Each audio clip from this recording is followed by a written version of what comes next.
ये कहानी है एक जबरदस्त सर्वाइवल थ्रिलर सीरीज की जिसका नाम है बिलियर्ड्स बंकर। सोचो जरा, अगर भविष्य में हमारी पूरी धरती एक न्यूक्लियर एक्सप्लोजन से तबाह हो जाए और चारों तरफ टॉक्सिक रेडिएशन फैल जाए जिसमें सांस लेना भी मौत के बराबर हो। इस तबाही में सारे गरीब लोग मर जाते हैं, लेकिन दुनिया के सारे रिच लोग पहले ही अपनी दौलत लगाकर जमीन के नीचे एक अजीब सा अंडरग्राउंड सिटी बना लेते हैं ताकि वो धरती के नाश से बच सके। सब कुछ पहले जैसा ही था, बस फर्क इतना था कि वो शहर पानी के गहराई के नीचे जमीन के अंदर बना हुआ था। दुनिया के सारे रिच लोग वहां बेफिक्री से रहने लगे। लेकिन सवाल ये है, क्या धरती के नियमों के बाहर जाकर सरवाइव करना इतना आसान था? इंसान को जिंदा रहने के लिए तो हमेशा फूड और वाटर चाहिए होता है। फिर आगे उनके साथ क्या हुआ? क्या वो सब इस अंडरग्राउंड सिटी में जिंदा रह पाए? ये सब जानने के लिए चलिए देखते हैं इस कमाल की सीरीज बिलियर्ड्स बंकर और डूबते हैं जमीन के नीचे बसे उस रहस्यमयी शहर की कहानी में। कहानी की शुरुआत होती है मैक्स नाम के एक लड़के से जो एक बच्ची एनी के साथ खेल रहा होता है। एनी और मैक्स बचपन से ही बहुत अच्छे दोस्त थे और दोनों एक दूसरे को बहुत पसंद भी करते थे। दोनों रिच फैमिलीज से थे, इसलिए उनके रिश्ते को लेकर किसी को कोई आपत्ति नहीं थी। बचपन से ही उन्होंने पढ़ाई से लेकर हर चीज साथ की थी। जैसे जैसे वह बड़े हुए, उनके बीच की दोस्ती प्यार में बदल गई। उनकी जिंदगी बहुत अच्छी चल रही थी, लेकिन एक रात जब बाहर तेज बारिश हो रही थी, मैक्स और एनी के साथ कुछ ऐसा हुआ जिसने सब कुछ बदल दिया। उस रात मैक्स और एनी अपने एक दोस्त की बर्थडे पार्टी में जा रहे थे, लेकिन रास्ते में मैक्स ने ड्रिंक्स कर ली थी और कुछ देर बाद उसने कार का कंट्रोल खो दिया। गाड़ी सीधा जाकर एक पेड़ से टकराई और भयानक एक्सीडेंट हो गया। इस हादसे में मैक्स किसी तरह बच गया, लेकिन एनी की मौत हो गई। इस घटना के बाद मैक्स को 3 साल की जेल हो गई। उसे ऐसी जेल में भेजा गया जहां कमजोर कैदियों पर बहुत जुल्म किए जाते थे। लेकिन मैक्स क्योंकि रिच बैकग्राउंड से था, वह ऐसे माहौल का आदी नहीं था, इसलिए शुरुआत में उसे काफी मुश्किलें झेलनी पड़ी। खुद को बचाने के लिए मैक्स ने वहां के हर कैदी को पैसे देकर अपने पक्ष में कर लिया ताकि कोई उसे टॉर्चर न करे। लेकिन धीरे धीरे मैक्स को एहसास हुआ कि उसकी लग्जरियस लाइफस्टाइल ही उसकी जिंदगी की सबसे बड़ी गलती थी, क्योंकि पैसों की वजह से उसने कभी कुछ खुद नहीं किया था। हर चीज पैसों से करवाई थी, यानी बिना पैसे के उसकी जिंदगी की कोई पहचान ही नहीं थी। यह बात समझ आने के बाद मैक्स ने वहां के कैदियों को पैसे देना बंद कर दिया, और जैसे ही ऐसा हुआ, धीरे धीरे वहां के कैदी उसके खिलाफ हो गए। अब वह भी मैक्स पर वैसे ही टॉर्चर करने लगे जैसे बाकी कैदियों पर करते थे। वक्त बीतने के साथ यह जुल्म इतना बढ़ गया कि एक दिन उन्होंने मैक्स को वॉशिंग मशीन के अंदर बंद कर दिया। काफी देर बाद जब उसे बाहर निकाला गया तो मैक्स को लगा कि शायद आज वह मर जाएगा, लेकिन अगले ही पल उसे एहसास हुआ कि इतने टॉर्चर के बाद भी उसे कोई पेन महसूस नहीं हो रहा था। यहाँ रहते रहते जैसे उसके अंदर की सारी फीलिंग्स खत्म हो गई थी। अब उसके शरीर ने दर्द सहना सीख लिया था। यह समझकर मैक्स बहुत खुश हुआ। उसे एहसास हुआ कि अगर उसे सच में रियल लाइफ में सरवाइव करना है तो उसे एक डरे हुए इंसान की तरह नहीं, बल्कि एक सच्चे बहादुर आदमी की तरह जीना होगा। यह सोचते सचते मैक्स ने खुद को तैयार करना शुरू कर दिया ताकि अब कोई भी कैदी उसकी तरफ हाथ उठाने की हिम्मत न करे। वो हर दिन ट्रेनिंग करने लगा और कुछ ही समय में मैक्स बेहद पावरफुल बन गया। धीरे धीरे मैक्स की फाइटिंग स्किल्स भी काफी बेहतर हो गई। अब वह जेल के अंदर होने वाले फाइटिंग मैचेस में हिस्सा लेने लगा। वक्त के साथ उसकी स्किल्स इतनी शानदार हो गई कि कोई भी उसके सामने लड़ने की हिम्मत नहीं करता था। इसी तरह देखते ही देखते 3 साल बीत गए। अब मैक्स जेल के अंदर बहुत फेमस हो चुका था। सब उसे जेल का सबसे बेहतरीन फाइटर मानते थे, और क्योंकि अब उसके जेल में आने के 3 साल पूरे हो चुके थे, इसलिए उसकी सजा भी पूरी तरह खत्म हो गई थी। और आज का दिन था जब मैक्स को जेल से रिहा किया जाना था। इसलिए वहां सबने बहुत खुशी से सेलिब्रेट किया और मैक्स को विदाई दी। मैक्स मुस्कुराते हुए जेल के बाहर आया, जहां उसका फादर जेम्स उसका इंतजार कर रहा था। लेकिन जेम्स ने वहीं उसे कहा कि हम अभी अपने घर नहीं लौटेंगे, हमें एक स्पेशल जगह पर जाना होगा। उसने बताया कि इन 3 सालों में दुनिया बहुत बदल चुकी है। कई जगहों पर न्यूक्लियर वॉर्स शुरू हो गए हैं और खबर है कि जल्द ही पूरी दुनिया में न्यूक्लियर। कुछ देर बाद जेम्स ने देखा कि वो बंकर सिर्फ जमीन के नीचे ही नहीं, बल्कि एक बहुत बड़ी नदी के बिल्कुल नीचे बना हुआ है। वो बंकर नदी की गहराई में बना हुआ था। उसे इतनी गहरी जगह पर बनाने का एक बड़ा कारण था, ताकि जब पूरी दुनिया में न्यूक्लियर वॉर शुरू हो तब उसकी तबाही का असर वहां तक न पहुंच सके। इस तरह वहां रहने वाले लोग पूरी तरह सुरक्षित रहेंगे। जेम्स तब मैक्स को एक मॉडर्न एलिवेटर के जरिए पानी के अंदर बहुत गहराई तक ले जा रहा था। वो जगह इतनी गहरी थी कि वहां पहुंचने में काफी समय लग रहा था। आखिरकार जब वो बंकर के पास पहुंचे तो अंदर जाने से पहले मैक्स और जेम्स के पास मौजूद मोबाइल और बाकी इलेक्ट्रॉनिक डिवाइसेस सब ले लिए गए। वो सारे डिवाइसेस वहां की एक खास जगह पर जमा कर लिए गए। इसके बाद उन्हें एक स्पेशल यूनिफॉर्म दी गई और उनके हाथों में एक हेल्थ डिवाइस लगा दी गई। मैक्स ने वहां ज्यादा वक्त बर्बाद नहीं किया और सीधा अपनी माँ और दादी के पास चला गया, क्योंकि बहुत दिनों से उसने उन्हें नहीं देखा था। मैक्स की माँ उसे देखकर बहुत इमोशनल हो गई। इसके बाद जेम्स ने मैक्स को पूरा बंकर घुमाकर दिखाया। वहां उनके जैसे कई और रिच फैमिलीज भी रह रही थीं।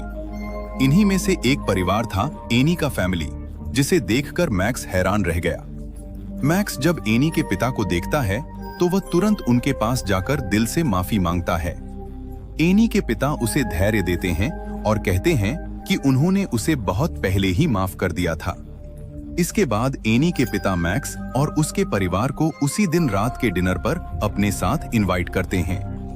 उस रात दोनों फैमिलीज बहुत दिनों बाद साथ बैठकर डिनर करती हैं और माहौल बेहद खुश होता है। लेकिन वहां हम एनी की बहन एना को भी देखते हैं।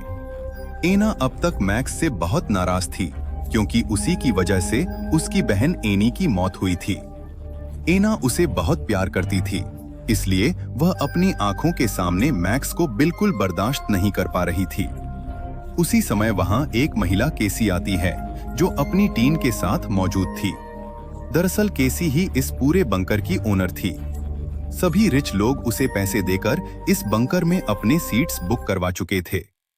केसी वहां मौजूद सब लोगों को अपने टीम मेंबर्स से मिलवाती है और फिर सबकी ओर देखकर कहती है, आप सब वाकई बहुत भाग्यशाली हैं, क्योंकि आपको यहाँ रहने का मौका मिला है। अगर आप बहुत अमीर न होते तो इस जगह की बुकिंग करना नामुमकिन था। इसलिए आप सब शायद न्यूक्लियर वॉर में धरती के नाश के समय मर जाते। लेकिन मेरे इस बंकर की वजह से आप सब बच जाएंगे। साथ ही पूरी धरती के खत्म हो जाने के बाद भी आप यहाँ आराम से सरवाइव कर पाएंगे। केसी की इन बातों से वहां मौजूद सब लोग सहमत हो जाते हैं। फिर उसी रात दिखाया जाता है कि एना एक जगह एक्सरसाइज कर रही थी। तभी वहां मैक्स उसके पास आता है। मैक्स वहीं दिल से माफी मांगता है और कहता है, तुम भरोसा करो एना, तुम लोग एनी को जितना प्यार करते थे मैं भी उसे उतना ही प्यार करता था। हम बचपन से साथ बड़े हुए, बड़े होकर एक दूसरे से प्यार किया, तो क्या मैं कभी जानबूझकर चाहूंगा कि मेरी पसंदीदा इंसान मेरी जिंदगी से चली जाए? उस दिन की सारी घटना एक एक्सीडेंट थी। फिर भी मैं तुमसे दिल से माफी मांग रहा हूं, क्योंकि मेरी वजह से तुमने अपनी बहन को खो दिया। लेकिन क्या तुम मुझे माफ नहीं कर सकती? फिर मैक्स आगे कहता है, मेरे पास तुम्हारी बहन की आखिरी याद है। ये कहते हुए वह एना को एनी का फोन देता है, जो एक्सीडेंट के बाद से मैक्स के पास ही था। एना वह फोन लेते हुए कुछ नहीं कहती, बस अपनी बहन को याद करके चुप हो जाती है। एना एनी का फोन लेकर अपने रूम में चली जाती है। वह अपनी बहन का फोन खोलकर चेक करने लगती है, जहां एनी और मैक्स के कुछ सुंदर पल के वीडियोस थे। एना वही वीडियोस देख रही होती है। तभी अचानक पूरे बंकर में वाइब्रेशन शुरू हो जाता है। पूरा बंकर जोर से हिलने लगता है और साथ ही इलेक्ट्रिसिटी में भी प्रॉब्लम आने लगती है। सब लोग घबराकर बाहर की ओर दौड़ पड़ते हैं। वह सब समझ जाते हैं कि उनके बंकर की सरफेस के ऊपर बहुत बड़ा एक्सप्लोजन हुआ है। इसी वजह से पूरा बंकर इतनी भयानक तरह से हिल गया था। फौरन एक माइक्रोफोन से सभी को बताया जाता है कि सब लोग ऊपर से नीचे वाले सरफेस पर चले जाएंगे। वहां जाने पर वह और ज्यादा सुरक्षित रहेंगे। उधर एना अपने परिवार को ढूंढते हुए देखती है कि उसके पिता एक बड़े मलबे के नीचे दबे हुए हैं। लेकिन मैक्स और जेम्स बहुत मेहनत से उसके पिता को वहां से निकाल लेते हैं। किसी तरह सब लोग वहां से निकलकर सीधे नीचे वाले फ्लोर पर पहुंच जाते हैं। वो जगह ही असली सेफ जोन थी। वहां बहुत सारे मॉनिटर्स लगे हुए थे जिनसे बाहर की सिचुएशन के बारे में पता चल सकता था। सबके सेफ जोन में पहुंचने के बाद केसी सब अगर कोई बिना सही प्रोटेक्शन के बाहर जाएगा तो उसकी मौत पक्की है। अब कैमरे में दिखता है लकस नाम का एक मेंबर। वो अपनी स्पेशल टीम में था। वो एक कार का इंजन चेक कर रहा था। तभी उसने एक लोहे का टुकड़ा देखा। वो उसे हाथ से छू लेता है। फौरन उसके ग्लव्स पिघल जाते हैं और उसका हाथ बुरी तरह जल जाता है। इससे वहां का माहौल और भी खतरनाक लगने लगता है। लकस दर्द से पागलों की तरह इधर उधर भागने लगता है। मतलब रेडिएशन की मात्रा वहां इतनी ज्यादा थी कि लोहा तक आग की तरह गर्म हो गया था। लकस की हालत देखकर बाकी टीम मेंबर्स उसे जल्दी से लेकर बंकर के अंदर आ जाते हैं। अब सब लोग इसी बात को लेकर आपस में चर्चा करने लगते हैं क्योंकि बाहर की दुनिया में बहुत खतरनाक रेडिएशन फैल चुका है। अब चाहे भी तो कोई बाहर नहीं जा सकता, लेकिन बंकर के अंदर भी क्या जिंदगी भर रहना मुमकिन है? कोई नहीं सोच पा रहा था कि उन्हें वहां कितने महीने या शायद कितने साल तक रहना पड़ेगा। सबको अब बंकर के नीचे ही रहना था। ये सोच सच कर सब बहुत अपसेट थे। उधर केसी, जो यहाँ की ओनर थी, वो अपने लोगों के साथ लकस की हालत देखने के बहाने बाहर निकलती है। लेकिन असल में वो एक अलग जगह पर पहुंचती है जहां वो और उसकी टीम खुशी से जश्न मना रहे होते हैं। यही कहानी का सबसे बड़ा ट्विस्ट सामने आता है। असल में ये सब कुछ केसी और उसकी टीम का प्लान था। उन्होंने शहर के अमीर लोगों से पैसा ठगने के लिए ये पूरा मास्टर प्लान बनाया था। केसी और उसकी टीम चाहती थी कि वो इन अमीर लोगों को जिंदगी भर के लिए बंकर में बंद रखें, ताकि बाहर की दुनिया में जो उनकी प्रॉपर्टीज हैं, उन सब पर वो कब्जा कर सकें। क्योंकि बंकर में आने से पहले ही उन्होंने हर एक से कुछ जरूरी पेपर्स पर साइन करवाए थे। केसी यह अच्छी तरह जानती थी कि इतने अमीर लोगों को बेवकूफ बनाना आसान नहीं होगा। इसलिए उसने अपनी पूरी टीम के साथ मिलकर एक जबरदस्त प्लान बनाया। सबसे पहले उन्होंने शहर के अमीर लोगों के बीच एक झूठी खबर फैलाई कि कुछ ही दिनों में दुनिया तबाह होने वाली है। फिर उन्होंने यह बंकर बनाया और उसके अंदर वो वहां कई सिमुलेशन सिस्टम्स बना लेते हैं। साथ ही उन्होंने बंकर की सरफेस पर खुद ही बॉम्ब सेट कर रखे थे, ताकि वह उन बॉम्ब्स को ब्लास्ट करवाकर बंकर में दहशत पैदा कर सकें। लेकिन यह विस्फोट ऐसे तरीके से किया गया था कि किसी को ज्यादा नुकसान न हो। जो वीडियोस उन्होंने लोगों को दिखाई थी, वह असल में एडवांस्ड एआई सिस्टम से बनाए गए थे और उनके इन सारे प्लान्स में वह कामयाब भी हो जाते हैं, क्योंकि अब सब लोग असल में हावर्ड की वाइफ एक बहुत गरीब परिवार से थी और उम्र में हावर्ड से काफी छोटी थी। लेकिन उसने हावर्ड की दौलत और पावर देखकर उससे शादी कर ली थी। कई साल साथ रहने के बाद भी वो उसे दिल से कभी प्यार नहीं कर पाई। उधर हम मिली नाम की एक लड़की को देखते हैं। उसके पास कुछ गार्ड्स आते हैं। वो मिली से कहते हैं कि उन्हें पता चला है उसका ब्लड ग्रुप AB नेगेटिव है, इसलिए अब उन्हें उसकी बहुत जरूरत है। लोकस बहुत बीमार था। रेडिएशन की वजह से उसका शरीर बुरी तरह जल गया था, इसलिए अब मिली ही उसकी मदद कर सकती थी। असल में केसी के लोग मिली और बाकी सभी को बताते हैं कि रेडिएशन की वजह से लकस का आधा खून खराब हो चुका है और उसे बचाने के लिए AB नेगेटिव ब्लड की जरूरत है। इसलिए वो मिली समेत 2 और लोगों को लेकर एक जगह पहुंचते हैं। फिर उन्हें लकस के पास ले जाया जाता है। लकस को पहले से मेकअप करा के बिल्कुल रेडी किया गया था। यहाँ तक कि उन तीनों को वहां लाना भी केसी और उसकी टीम की योजना का हिस्सा था। ये पूरा प्लान इसलिए बनाया गया था ताकि सब लोग अपनी आंखों से लकस की हालत देख सके और जाकर बाकी लोगों को यह बात बताएं, जिससे सब डर जाएं और कोई भी बाहर जाने की कोशिश न करें। मिली जब वहां लकस को देखने आती है तो उसे सच में लगता है कि उसकी हालत बहुत खराब है। थोड़ी देर बाद लकस वहीं मरने का नाटक करता है। सबको बता दिया जाता है कि लकस मर गया है। लकस की ऐसी हालत देखकर मिली बहुत इमोशनल हो जाती है। अब धीरे धीरे केसी और उसकी टीम का पूरा प्लान सामने आने लगता है। केसी और उसकी टीम अपने प्लान में काफी हद तक सफल हो चुकी थी। उसकी टीम में जैक नाम का एक लड़का भाई था, जो असल में केसी का अपना भाई था। जैक बहुत बीमार रहता था, इसलिए केसी हमेशा उसे अपने पास रखती थी। अब केसी अपनी टीम से कहती है, अब समय आ गया है हमारे प्लान के अगले स्टेप पर जाने का। वो सबको बताने लगती है कि उसने हार्वर्ड के बारे में सारी जानकारी कैसे जुटाई। असल में हार्वर्ड जिस परिवार में पैदा हुआ था, वो पहले से ही बहुत अमीर फैमिली थी। बचपन के बाद धीरे धीरे हार्वर्ड ने अपने फैमिली बिजनेस की देखभाल शुरू कर दी थी। हार्वर्ड के पास पैसों की कोई कमी नहीं थी। बहुत कम समय में वह एक सफल बिजनेसमैन बन गया। धीरे धीरे उसने करीब 60 कंपनियों का मालिक बन गया। हर कंपनी से उसे इतना पैसा मिलने लगा कि उसका नाम दुनिया के 10 सबसे अमीर लोगों में शामिल हो गया। केसी अमीर लोगों से बहुत नफरत करती थी। वह बचपन से देखती आई थी कि अमीर लोग गरीबों पर कैसे जुल्म करते हैं। इसीलिए उसने खुद की एक टीम बनाई, जिसमें ज्यादातर गरीब घरों के लोग थे, क्योंकि वही लोग उसकी सोच को समझ सकते थे और उसके साथ ईमानदारी से काम कर सकते थे। केसी और उसकी टीम का प्लान साफ था।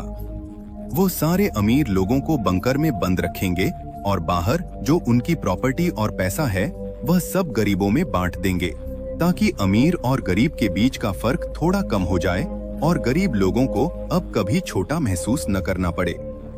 केसी को पता था कि अगर वह दुनिया के खत्म होने का प्लान बनाएगी तो अमीर लोग कभी गरीबों के बारे में नहीं सोचेंगे। वह सिर्फ अपने आप को बचाने की कोशिश करेंगे। इसलिए केसी और उसकी टीम ने सबसे पहले हार्वर्ड को निशाना बनाया। उनका प्लान था कि हार्वर्ड की सारी प्रॉपर्टी और पैसा गरीब लोगों में बांट दिया जाए। अब उन्हें यह पता लगाना था कि हार्वर्ड का पैसा कहां कहां रखा है, तो उन्होंने उसी के हिसाब से अपना काम शुरू कर दिया। केसी सबको बुलाकर कहती है, दुनिया अब पूरी तरह खत्म हो चुकी है। हमारे पास अब बहुत कम खाना और पानी बचा है, लेकिन कल रात जेम्स ने बिना किसी की अनुमति के सबके हिस्से का खाना खुद ही खा लिया। इसलिए अब से सबको थोड़ा थोड़ा खाना मिलेगा, वरना बहुत जल्दी हमारा सारा स्टॉक खत्म हो जाएगा। असल में केसी यह बातें इसलिए कह रही थी ताकि सब लोग सिचुएशन को और ज्यादा सीरियस समझें। वह चाहती थी कि सबको सच में लगे कि दुनिया तबाह हो चुकी है और अब उन्हें अपने खाने पानी को लेकर बहुत सावधानी से जीना होगा। अब वह सबके सामने मैक्स पर चिल्लाने लगती है। वह उसे गालियां देती है क्योंकि मैक्स ने पिछली रात गार्ड्स पर हाथ उठाया था। उसने गार्ड्स को मारकर उनसे एक शॉर्ट गन छीन ली थी, जिसे इलेक्ट्रिक शॉक दिया जा सकता था। केसी गुस्से में मैक्स से कहती है, वह गन तुरंत वापस कर दो। फिर सीन बदलता है।